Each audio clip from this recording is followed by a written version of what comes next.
Hi guys, I am Manish Kumar Mishra. मैं आप सबको इस 200 क्वेश्चन का सॉल्यूशन करवाने जा रहा हूँ।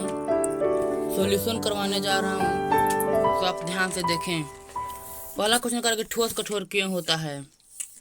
ठीक, ठोस कठोर क्यों होता है, उसका आंसर देखें।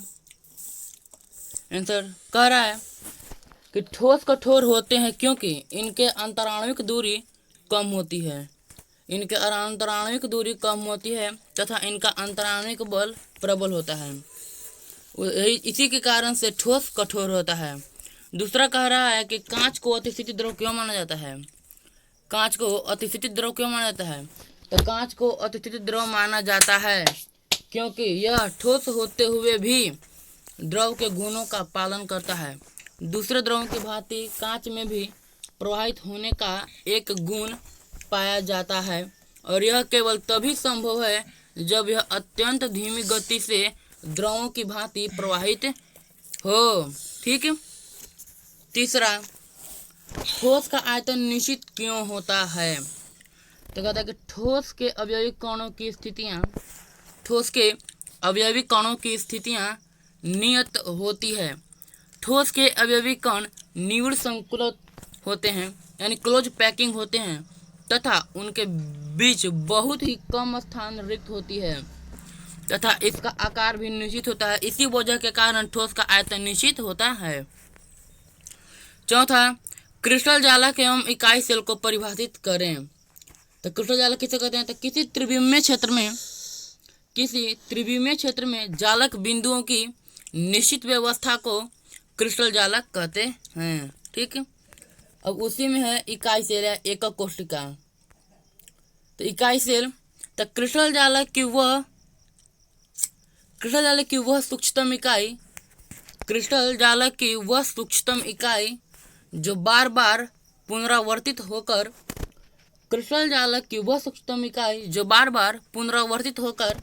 किसी दिए गए पदार्थों के संपूर्ण क्रिस्टल का निर्माण करता है, एकक कोशिका कहलाता है। फिर से, क्रिस्टल जालक की वह सूक्ष्मतम इकाई जो बार बार पुनरावर्तित होकर किसी दिए गए पदार्थ के संपूर्ण क्रिस्टल का निर्माण करता है, इकाई सेल कहलाता है। नेक्स्ट क्वेश्चन कि जालक बिंदु से आप क्या समझते हैं। तो कह रहा है किसी क्रिस्टल के घटक कणों, अणु, परमाणु, आयन के रूप में व्यवस्थित होते हैं तथा वह एक दूसरे के सापेक्ष बिंदुओं द्वारा प्रदर्शित की जाती है, जालक बिंदु कहलाती है। इसका एक शॉर्ट सा डिफिनेशन है कि क्रिस्टल जालक में उपस्थित बिंदुओं को जालक बिंदु कहते हैं। नेक्स्ट क्वेश्चन, क्रिस्टलीय एवं अक्रिस्टलीय ठोसों में अंतर स्पष्ट करें। क्रिस्टलीय ठोस और अक्रिस्टलीय ठोस। तो क्रिस्टल पहला, इसके अणु, परमाणु एवं आयन नियमित या निश्चित होते हैं। अक्रिस्टलीय में इसके अणु, परमाणु, आयन अनिश्चित या अनियमित होते हैं। सेकेंड, यह ठोस होता है। अक्रिस्टलीय में दूसरा, यह ठोस होते हुए भी द्रवित अवस्था में रहता है। फिर तीसरा, क्रिस्टलीय में यह वास्तविक ठोस है। अक्रिस्टलीय में यह आभासी ठोस है। इसका एग्जाम्पल, क्रिस्टलीय का एग्जाम्पल शर्करा, लवण आदि। अक्रिस्टलीय का एग्जाम्पल कांच, रबर, नायलॉन।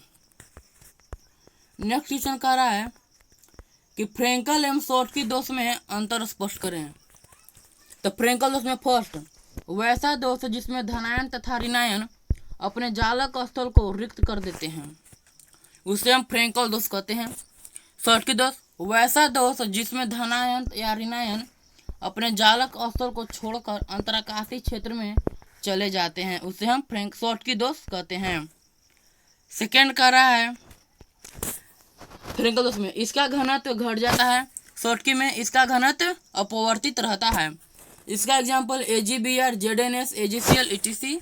इसका example AgBr, NaCl, KCl3, CHCl, etc। AgBr दोनों में रहेगा। ठीक। अब नेक्स्ट क्वेश्चन कह रहा है एन टाइप एवं पी टाइप अर्धचालक क्या है? एन टाइप अर्धचालक वैसा अर्धचालक जिसमें दो पैंट मिश्रित होते हैं एन टाइप अर्धचालक कहलाते हैं। पी टाइप वैसा अर्धचालक जिसमें दो पैंट मिश्रित नहीं होते हैं पी टाइप अर्धचालक कहलाते हैं। नेक्स्ट क्वेश्चन कि एससीसी बीसीसीएम एफसीसी को परिभाषित करें। तो एसटीसी बीसीसीएम एफसीसी को परिभाषित करें। एसटीसी वैसा एक कोष्ठिका जिसमें एक या एक से अधिक कण कॉर्नर पर तथा अन्य स्थानों पर मौजूद होते हैं केंद्रित एकक कोष्ठिका कहलाते हैं।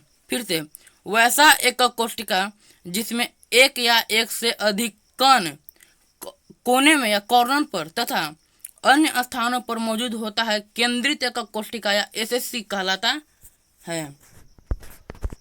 नेक्स्ट क्वेश्चन बीसीसी क्या है? बॉडी क्यूबिक सेंटर सेल वैसा एकक कोष्ठिका जिसके सभी कोनों पर अवयवी कण तथा अंतः केंद्र पर भी एक कण मौजूद होता है। मतलब उसको ऐसे बनेगा, देखिए फिगर, सभी कोण पर रहेगा और उसको अंतः केंद्र, यही अंतः केंद्र हो गया, इस पर भी मौजूद रहता है। उसे हम बीसीसी या बॉडी क्यूबिक सेंटर सेल कहते हैं। नेक्स्ट इसी में है एफसीसी यानी फलक केंद्रित एकक कोष्ठिका फेस क्यूबिक सेंटर सेल। तो वैसा एकक कोष्ठिका जिसके सभी कोनों पर एकक कण मौजूद होते हैं तथा उसके सभी फलकों पर भी कण मौजूद होते हैं फलक केंद्रित एकक कोष्ठिका कहलाते हैं या एफसीसी कहलाते हैं। इन सब का नेम है SSC simple cubic cell, BCC body unit cell, FCC face cubic cell, HCC end cubic cell. इसका भी यही होता है कि इसके सारे फलक ईसीसी यानी अंततः एकक कोष्ठिका, वह इसका परिभाषा देख लेते हैं। वैसा एकक कोष्ठिका जिसके सभी कोनों पर एक एक कण तथा इसके दो फलकों के विपरीत फलकों पर एकक कण मौजूद होते हैं उसे ईसीसी कहते हैं। यह अंतिम क्वेश्चन संकुलन क्षमता को परिभाषित करें। तो किसी ठोस इकाई सेल में उपस्थित कणों के आयतन और इकाई सेल के कुल आयतन का अनुपात उसकी संकुलन क्षमता कहलाती है। फिर से किसी ठोस इकाई सेल में उपस्थित कणों के आयतन और इकाई सेल के कुल आयतन के अनुपात को उसकी संकुलन क्षमता यानी पैकिंग एफिशिएंसी कहते हैं। Name Manish Kumar, class 12th, SRSCCS school, Pathraur द्वारा हाई स्कूल। धन्यवाद। आशा करता हूँ कि आपको ये वीडियो समझ में आया होगा। प्लीज़ इस वीडियो को लाइक, सब्सक्राइब एंड कमेंट और शेयर करना ना भूलें और बेल आइकन को प्रेस करना ना भूलें। धन्यवाद।